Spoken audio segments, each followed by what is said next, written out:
করলা বা উচ্ছে এইভাবে রান্না করলে যারা করলা খেতে চায় না তারাও কিন্তু চেয়ে চেয়ে খাবে। নমস্কার বন্ধুরা, রুচির কিচেনে সবাইকে স্বাগত জানাই। আজ দুর্দান্ত স্বাদের একটা করলার রেসিপি নিয়ে এসেছি, চলুন দেখে নিয়ে যাক। আশা করি ভালো লাগবে। এইভাবে রান্না করে দেখবেন, খুব বেশি তেতো হবে না, খেতেও কিন্তু ভীষণই ভালো হয়। তো এই রেসিপি রান্না করার জন্য এখানে দেখুন আমি 4টে করলা নিয়েছি। তবে এই রেসিপিটা কিন্তু উচ্ছে দিয়েও রান্না করা যাবে। এইভাবে পাতলা পাতলা করে লম্বা লম্বা করে কেটে নিয়েছি। এখানে এরই সঙ্গে নিয়েছি একটা আলু, তবে আপনারা আলু বাদ দিয়ে শুধু করলা দিয়েও রান্নাটা করতে পারেন। তো আমি এখানে একটু আলু দিয়ে দিয়েছি। এখন এই আলু আর করলাটাকে ভালো করে ধুয়ে নিতে হবে। আর দেখুন একটা প্লেটের মধ্যে আমি করলাটাকে ভালো করে ধুয়ে নিয়েছি। এখন এখানে দিয়েছি একটু লবণ, অল্প করেই লবণ দিয়েছি, আর দিয়েছি একটু হলুদের গুঁড়ো। এখন হাত দিয়ে ভালো করে মেখে নেব, আর এইভাবে ভালো করে মেখে 10 মিনিট রেখে দেব।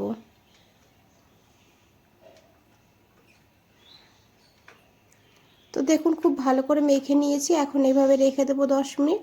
আর এদিকে দেখুন আমি নিয়েছি একটা পেঁয়াজ আর একটা টমেটো। টমেটোটাকে কেটে নেব, তবে আমি অর্ধেক টমেটো এইভাবে লম্বা লম্বা করে কেটে নেব দেখুন। আর অর্ধেক টমেটো এইভাবে ছোট ছোট করে কেটে নেব। এই ছোট করে কেটেছি, এটার পেস্ট বানাবো।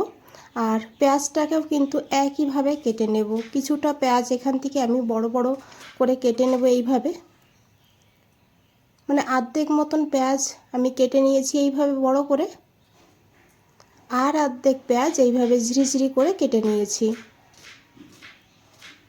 এখন এই ছোট পেঁয়াজগুলোকে পেস্ট করব, তার জন্য একটা মিক্সচার গ্রাইন্ডারের মধ্যে নিয়ে নিয়েছি। সঙ্গে টমেটোকেও নিয়ে নিয়েছি।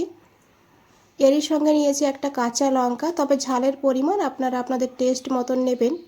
তারই সঙ্গে নিয়েছি 6-7 কোয়া রসুন। আমি কিন্তু এই রেসিপিতে আদার ব্যবহার করব না, শুধু পেঁয়াজ আর রসুন দিয়ে রান্নাটা করব। তো দেখুন এটাকে আমি পেস্ট করে নিয়েছি। আর এদিকে দেখুন বন্ধুরা, একটা কড়াই বসিয়ে দিয়েছি। কড়াইতে দিয়েছি 2 চামচ সর্ষের তেল। রান্নাটা আমি সর্ষের তেলে করেছি, তবে সাদা তেলেও করা যাবে।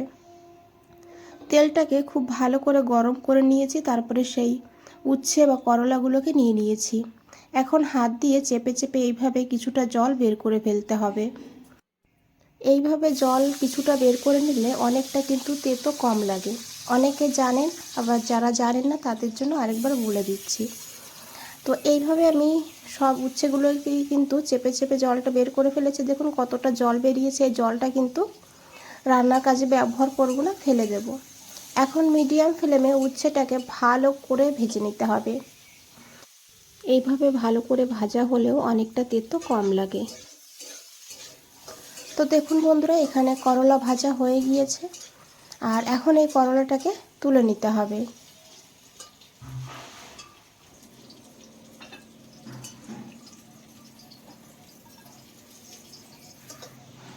তো এখানে আমি করলাটাকে তুলে নিয়েছি, আর এই তেলের মধ্যেই কেটে রাখা আলুগুলো দিয়ে দিয়েছি। এখন এখানে একটু লবণ দিয়েছি। এখানে কিন্তু হলুদ দেব না, শুধু লবণ দিয়েই আমি আলুটাকে ভালো করে ভেজে নেব। বন্ধুরা একবার হলেও এইভাবে করলা রান্না করে খেয়ে দেখুন, বাচ্চারাও খাবে। আর কোথাও যেতে হলে টিফিন বক্সেও কিন্তু এই রেসিপিটা রাখতে পারেন, রুটির সঙ্গেও খেতে বেশ ভালো লাগে। তো দেখুন এখানে আলু ভাজা হয়ে গিয়েছে, এইভাবেই আলুটাকে ভেজে নিতে হবে। এখন এই আলুটাকে তুলে নিতে হবে। আর এই কড়াইতেই আমি দিয়েছি আরও 2 চামচ সর্ষের তেল। তেল গরম হয়ে গেলে দিয়ে দিয়েছি 1/2 চামচ গোটা জিরা। জিরাটাকে একটু ভেজে নিতে হবে, তারপরে দিতে হবে একটা শুকনো লঙ্কা। একটু ফোড়নটাকে ভেজে নেব।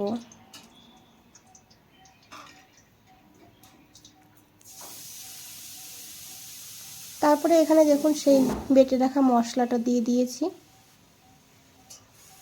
টমেটো আর পেঁয়াজ রসুনের পেস্ট দিয়ে ভালো করে এই মশলাটাকে 2 মিনিট কষিয়ে নেব। তো দেখুন মশলাটা যেহেতু শুকিয়ে এসেছে, তো এখন এখানে আমি একটু জল দেব, যেহেতু গুঁড়ো মশলা দেব সেই কারণে।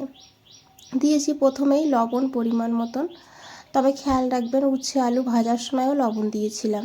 দিয়েছি হাফ চামচ লঙ্কার গুঁড়ো। আমি এখানে কাঁচা লঙ্কা আর লঙ্কার গুঁড়ো দুটোই ব্যবহার করেছি, তবে আপনারা চাইলে শুধু কাঁচা লঙ্কা দিয়েও রান্না করতে পারেন, আবার তাছাড়া শুধু শুকনো লঙ্কা দিয়েও রান্না করতে পারেন। দিয়েছি অল্প করে একটু জিরের গুঁড়ো, অল্প করে একটু ধনিয়ার গুঁড়ো আর কালার বুঝে হলুদের গুঁড়ো।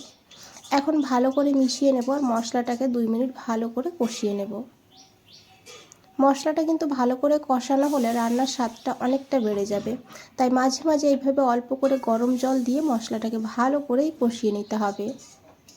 আর রেসিপিটা দেখে যদি একটু ভালো লেগে থাকে একটা লাইক করে দেবেন, চ্যানেলটাকে সাবস্ক্রাইব করে পাশে থাকবেন, কমেন্টসে জানাবেন কেমন লেগেছে। তো দেখুন বন্ধুরা, মশলাটাকে খুব ভালো করে এখানে কষিয়ে নিয়েছি। এখন এখানে দিয়ে দিতে হবে ভেজে রাখা আলু আর করলা।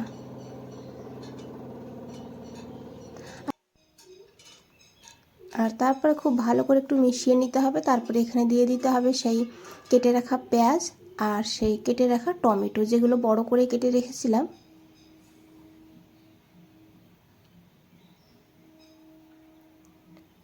আর এখন খুব ভালো করে 2 মিনিট কষিয়ে নেব এইভাবে লো টু হাই ফ্লেমে।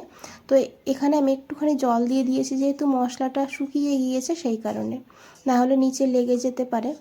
এখন খুব ভালো করে এইভাবে মিশিয়ে নেব। তো দেখুন পেঁয়াজটাও মজে এসেছে আর টমেটোও কিন্তু নরম হয়ে গিয়েছে। এইভাবে একটু ভালো করে 2 মিনিট কষিয়ে নিতে হবে। যে কোনো রান্না একটু সময় নিয়ে রান্না করলে তার স্বাদটা কিন্তু দুর্দান্ত হয়। দিয়ে দিয়েছি এখানে আমি 1 বাটি গরম জল। জলটাকে দিয়ে খুব ভালো করে মিশিয়ে নেব। এই রান্নাটা কিন্তু খুব বেশি ঝোল হবে না, একটু মাখো মাখোই হবে, সেইভাবে জলটা দিতে হবে। তো দেখুন এখানে ঝোলটা ফুটতে শুরু করে দিয়েছি একটা কাঁচা লঙ্কা।